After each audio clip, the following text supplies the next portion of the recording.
Hello, guys. Welcome. Hi, Alex. Hi, Porter.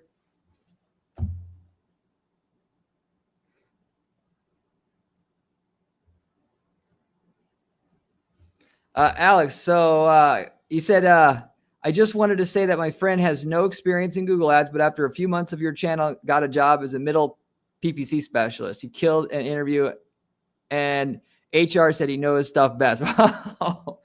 That's freaking amazing. I've never heard of a review like that of our channel. That is great.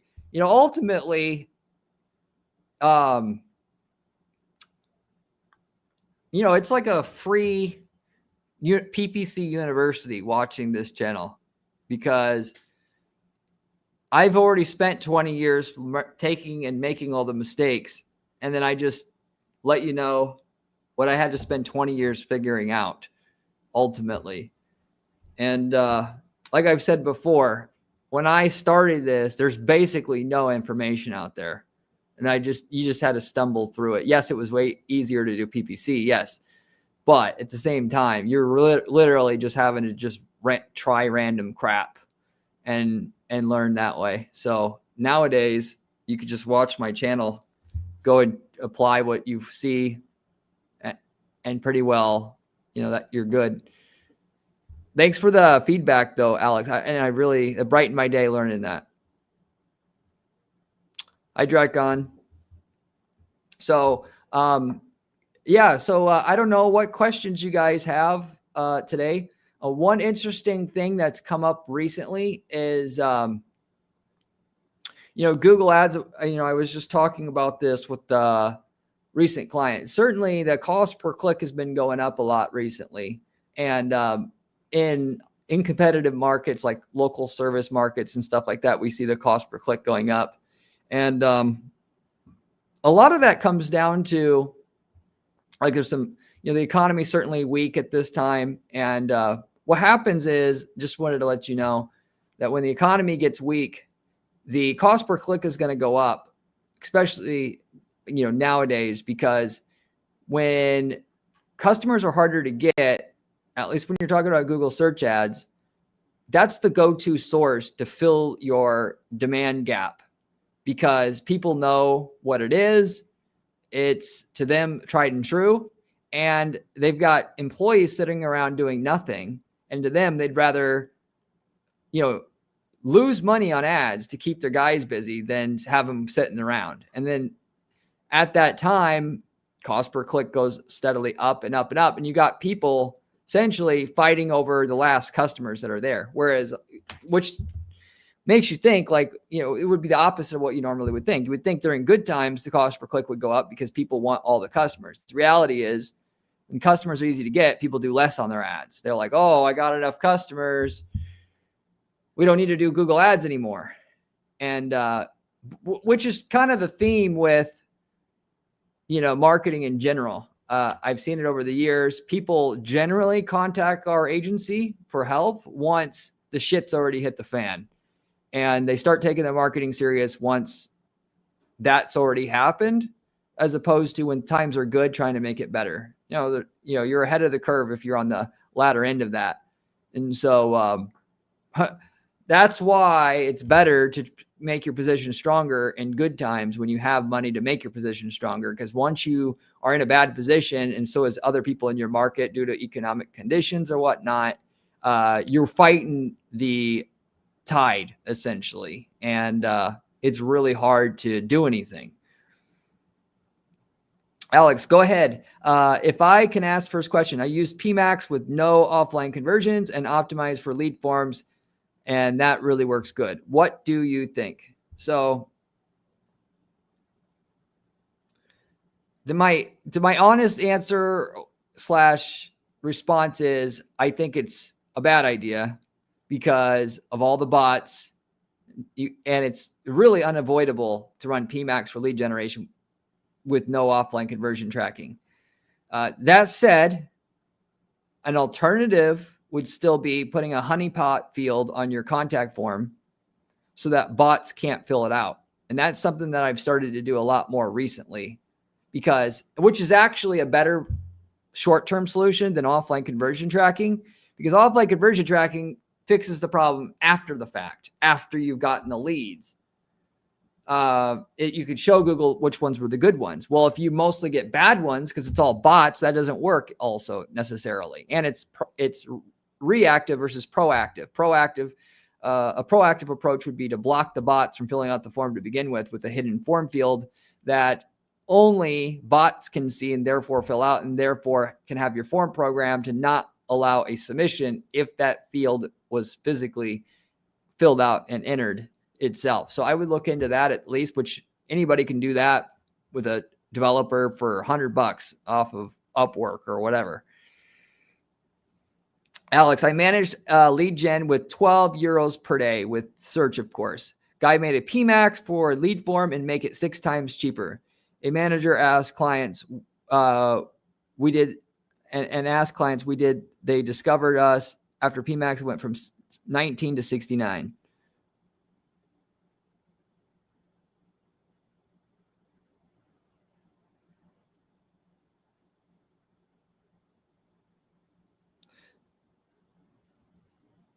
So PMax, again, I'm not trying to say that it can't beat a search campaign ever. It can in a low competition market potentially, but you got to look at the qualifiedness of the lead. Until you know how many of those leads closed, you can't say that PMax was a better deal, which is any good PPC manager is going to not just look at leads, but whether the leads are at least qualified or not, and to score the leads and sales and all that. And because I see it all the time, no, not saying you're doing it, but I see all the time clients complaining about past agencies, and the number one complaint in lead gen is that, they're saying they got all these conversions, but really they weren't the quality of conversions that they wanted. So more important is the quality of the conversion. Of course, the price matters, but so you got to look at both. And PMax for lead generation, it's just hard to get consistent quality, at least especially at a short term. But the problem though, Alex, you say bots are not a problem in Europe, but they are still, because it's running your ads on the display network. And on the display network, there's bots even in Europe.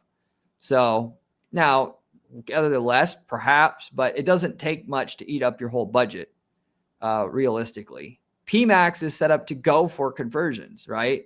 Well, when a bot conversion typically costs less than a real conversion, it just slowly pushes your campaign in the direction of bot leads until it's eventually all bot leads, which is why, I'm against it and why I don't use it.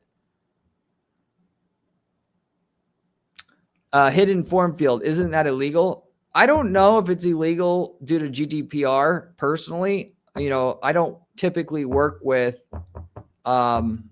companies big enough that have asked me that. It could be itself. Bottom line, you could replace what I said about honeypot fields with any other anti-spam technology. I just like the honeypot field because with CAPTCHAs, it doesn't slow the user down. You can look at reCAPTCHA because any actual problem or challenge question even is going to slow the user down. So if you have to, for GDPR, add a challenge question, that's a lot better than having none if you're going to use PMax for lead gen. Hey, Shauna, what do you do when a client doesn't want to share offline conversion data? I guess nothing. So the hardest part about being an ad manager is just getting compliance from the client. Your job isn't to make them feel good and happy and everything. Your job is to get them results. So if they say, like, for instance, if I have a client who says, I don't want to use CallRail and track my calls, I don't think I need it. My job is to grill them and be like, hey, look, if you want to work with me, you're hiring me for results. We have to have the tools to do it right. And then, maybe in some occasions, maybe they get pissed off and leave. It's not normally what happens, but it's your job to press them. so to say. Now, if they really won't give it to you after you do everything you can to convince them otherwise, it's just up to you whether you want to continue working with them or not. One thing I will say, though, if they are going to tell me how to do my job after they've hired me, admitting that they're not the expert that I am, and then they later complain about the results that they're getting, that is not going to fly with me. Okay, you want to do it your way, and you're not complaining about results. So, and then with that, I may sound like an a-hole, but I tell them up front, hey, your results are going to be bad because you're not doing X, and that at least set the president, sets it up so that if later on things aren't working well, it's not your fault anymore. But, for that most part, at least what I'm doing now, I'm not even going to do that because I don't want to work with a client who doesn't want to get results. So if they're going to be the roadblock in the results, I just would rather not work with them, because at the end of the day, guess what happens? The client is going to go on pretending they heard what you said. Then later on, they're going to forget what you said and blame you anyway. So you could tell them, hey, this is not going to work. Then later on, they're going to complain about the results, and they're going to pretend that you didn't tell them that and still blame you. So therefore, you're much better off doing, calling them whatever you need to call them to tell them what you're doing is not right and stupid or whatever, because later on, they ain't going to care about them being wrong. All they're going to care about is they don't have the results. The results are what matter at the end of the day to the client, and it's your job to get them the results whatever you need to do to get it to them. Alex, I read a blog about GCLID. They say that we can add GCLID not to tracking template, but in the final suffix, so iOS won't block it so hard as if they would be in the tracking template. That's something I haven't tested or heard of yet myself. That is very interesting. I would like to hear more about that. If you test it out and you had some data and could teach me about it, I'd be glad to give you payment or some compensation for that, because I'd like to do it for my clients if that's the case. Parker, hey, Corey, I had a few questions about setting up my account conversions correctly and ensuring that all the systems are communicating the way that they're supposed to be. I did an enhanced conversion assist test, and it seems like all my tags are firing correctly, but each tag, it says no user data is found. Is that a concern? So I'm not personally a expert in solving these individual errors like this. I have a tracking guy. My forte is understanding how to be a good marketer, not, this stuff gets more technical every year. It's got to be like a programmer and a marketer and a copywriter. Nobody's great at everything. So I'm not the right person to ask for that. For whatever reason, if you had an issue with it, you contact my firm and I could have my guy who does know how to answer that. We could get you an answer, but I don't have an answer for you on the spot because it's above my head on how to, I just know like what we need to do that gets results, not the particulars, at least when it comes to tracking that's super technical, and I'm not a programmer. I had a client, they have server-side tracking. I made an audit and nearly everything right, but last year, slowly, ROAS is going to shit. Where can I look to make sure everything is right? It's I just don't have enough information there to help you, Alex. I mean, realistically, the easiest thing to do when your ROAS goes to shit is to look at everything that's been done from the time that it wasn't shit to now and change history and what changed. And a lot of times this stuff isn't so obvious. The client made a change to their website. They made a change to their pricing. They made a change to their product feed. The tracking doesn't work exactly the same way as it did. It tracks 70% of the conversions for whatever reason, but versus all of them, which is enough to throw the entire thing off. So, I mean, a lot of times though, it is obvious. You look through the search terms report, you see if that data stream has been changed. Ultimately, what I should do is you should come up with a checklist of things to like run through, like when your ROAS turns to shit, as you say, to go through and check. But, there's a bunch of stuff that you have to go through, and that's a good starting point, I would say, at the very least. You could send me a blog if you want. Should I send it to your Discord or where? And of course, I can tell you about my experience. Yeah, if you could get on Discord and just send me a DM, I'd be eternally grateful for that, certainly. And because I want to learn how to do things better on an ongoing basis. Parker, what do you think is the best ad structure for a new account? A few search and shopping campaigns combined with PMax. So depending on what I'm selling, I'll use search and PMax basically at the beginning versus just PMax in the beginning, and that's it. The tendency is in markets where we're selling branded items, like, somebody is going to refer to the item as like a Johnson X12 drill or Nike Air Trainer 11. We'll run search and PMax together at the same time. Why? Because with search campaigns, it's pretty easy to get results right away because the keywords are so refined versus somebody looking for pottery wheels. All right. The user who types in that keyword, it's a more of a mixed bag than somebody who sees the pottery wheel picture with the price underneath it and clicks on that ad. You're getting a more qualified user with the PMax as a result. Yeah, with a feed only setup, which is the way that I do PMax, of course, than with the search ad. So that said, as soon as you're profitable with the PMax, you should right away start rolling out the search campaigns. Ideally, looking at what's converting under that PMax and then targeting those same terms and terms maybe even close to it with your search campaigns to multiply whatever your PMax is making, and you start building it out that way. That's what I normally do. Alex, what third-party tool do you use and why?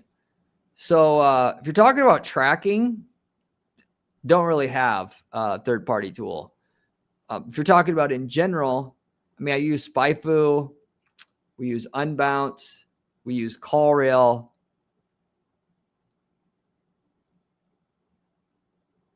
Pretty much that's it. Just the mainstream ones, and there's not too much that we use, and it's pretty obvious why we use those. Parker, got you. That makes sense. Yeah. So, the main thing that I hear all the time, though, in regards to search campaigns is they say they don't work. Okay. Search campaigns for an e-commerce business don't work because you don't spend the proper time to set them up right. What people want to do is put in like 5 or 10 keywords in broad match and one ad or two ads, and then just magically the sales come. You could get by with that if you're in a super low competition market, maybe. But if you're in a competitive market, forget about it. Like, you're wasting your time and your money. Magic comes in where you target long tail keywords with custom ad copy and hand-picked pages on your website to send them to, which you hand-pick to send them to either a product page or category page or search results page on your website. And I promise you, I've got campaigns. I can prove it to you if you doubt this even for a second. Get in my Discord. I'll show you accounts where the search campaigns get a better ROI than the PMax running feed only / shopping placements by itself, because I set things up the way that I mentioned there with single keyword ad groups and hand selected. It takes dozens of hours to set up a search campaign to that level, but it works. And it works because your competition's not doing it. And that's what the user is going to be helped by. And so if you want to do what everybody else is doing, when everybody else wants the same customers, you're going to get everybody else's results, which is shit. So generally speaking, also, that's why you start out with PMax right away, because it's easy. You throw your product feed up, throw your PMax together, you're done. Like, it's not much work. To do search right, it's a ton of work. But I get, routinely 30 to 50% of your profits out of Google should be from search when you've done it right, you've built it up over time right. Alex, how do you set up performance fee payments with clients? How do you estimate percent? If you're curious about that, you can reach out to me in Discord. I'll give you a bit more details about it. But the basic premise behind our guarantee is you come in, we look at whatever results you have, or if you don't have any ads going, we'll run some projections for you, and we'll look at your cost of goods sold or cost of delivery of services. And we'll estimate how much sales revenue we need to pull in on a starting ad budget of $3K a month or something like that, to where you're making money despite paying our regular management fee. So you're at break even at least. And then that's when our management fee will kick in. So for e-commerce, it's a guarantee of a certain amount of sales revenue on a certain amount of ad spend as a result. We're talking about lead gen. We're just going to guarantee leads. Why? Because too many clients can't sell and they think PPC is just everything. And half of the whole ROI you get is just how you handle leads and what kind of quality salesperson you have, follow up, all this other stuff that we don't control. So, but we'll at least estimate how many leads a client needs with some room for error and margin there, that if they get at least this many leads from this 3K budget, they should be able to make money, even despite paying us and paying Google and paying the delivery of the product or service in terms of labor cost or whatever, and be profitable. And the idea being is, it's not what people want us to do. What they would like to have is guaranteed profit. And ultimately, we do that with some companies. We'll be bought into the company. We'll be shareholders in the company. We'll get a percentage of the revenue moving forward. That's not our usual thing. Our usual guarantee is we'll make sure that, we'll get you a certain minimum result up front that shows the viability of the strategy. I mean, if you're at break even on a starting budget of $3K a month, you have something there that's going to work long term. That's what we're proving out to you at the beginning itself. We're not giving you a guaranteed profit. I mean, it's your business. You get to get all the upside. We shouldn't have to guarantee revenue forever, because ultimately, even as much as we would like to deliver that, sites break, prices change. We can't guarantee that you're going to have a locked in profit exactly here forever. We can guarantee to prove to you it can be profitable at the beginning. And that way, at least we have the capability of getting good results. Barker, how many conversions do you need before you can start optimizing your ad for a high ticket item around $3,500 to $5,000? Obviously, every conversion you get makes the optimization better, to be fair, but the really good optimization starts coming in when you can get about 30, 40 conversions a month, to be honest. That said, when you get the first 30 conversions overall cumulatively since the start, you will typically start getting a lot better results by then in general. So the more of them you get, the better the results get. That's, assuming that you have better ads and landing pages than your competition and all that, which, because Google will want to reward you and put you in terms of in better placement and so forth. Alex, how do you test something in Google Ads? I mean, it's not like set up test for a day and then it's done. You need a long time to understand if it's a good idea. It depends if you're testing ads for click-through rate or landing pages for conversion rate. But in neither case, I usually just set up a second ad within the ad group with the new ad copy or pointing to the new landing page or whatever. And that's how we'll run our CTR and landing page conversion tests. And with that said, when it comes to testing, you want to look up something called statistical significance. And you usually want at least 90 to 95% statistical significance in your test results. I've got videos about how to do split testing on my channel homepage. Search for it in the channel homepage in the search bar. If you can't find it, let me know. I'll point you to the specific videos that go into detail on what I just said. But that's basically what you want for that. Hey, Frederick. Let's talk about the struggles you had starting out. So, and by the way, unfortunately, guys, I know I started out this live every week intending to do it for 30 minutes. And I've been doing it closer to an hour because I don't mind doing it. This week, I can't go for a full hour. I'll have to do just 30 minutes. But struggles when I had starting out with this agency was, I mean, you want to talk about it hard to sell something. Try selling PPC services when you don't have any clients. I worked in an agency before I started this agency, but still, I mean, that's like almost impossible. The realistic thing that we have in this market that we're in is it's like, getting in shape. Building a company and building an ad program for a company is like getting in shape. You're going to work really hard at the beginning for little results. And then it gets easier as you go. Well, there's a lot of people that know how to manage ads, but they don't know how to communicate this to the client. And, you're as much of a coach and a motivator to the company that you're working with as you are somebody who can get results. Because you could do the best job in the world with the ads, but still you need time to test and so forth. And that's a skill that, I've kind of picked up over the years. I've gotten, also, of course, over the last 12 years, I've learned a lot about PPC that I didn't know about before, even though I did know a lot. And it's just gotten better and better and better and better at it over time. So whereas before I probably had 20% of the knowledge I have now. So, I had that working against me as well. Generally speaking, though, back in 2005, when I started doing PPC in general, selling auto parts, it was actually pretty easy back then because the cost per click was like 5% of what it is now. And I got it easy that way. And then in 2014, when I started guaranteed PPC, is also quite a bit easier as well. There wasn't nearly as many PPC agencies. PPC also was a lot easier still back then. So, starting a PPC agency now is easily 5 times as hard as what it was in 2014, even in terms of the competition and then just the difficulty of actually making ads work, what level of knowledge you actually need. It's to the point now. I mean, that's why my channel is so popular. If it were easy, my channel wouldn't have any traction because people would just run their ads and have no problem with it. But it's very difficult now when you have no knowledge. You've got to actually become a student to learn how to make things work. So anyway, that said, guys, again, apologize I couldn't do longer here. Next week, I'll try to do a full hour with you guys. But hopefully that was helpful to you either way. And I love doing these Q&As. This is my favorite thing that I do all week now is doing these Q&As.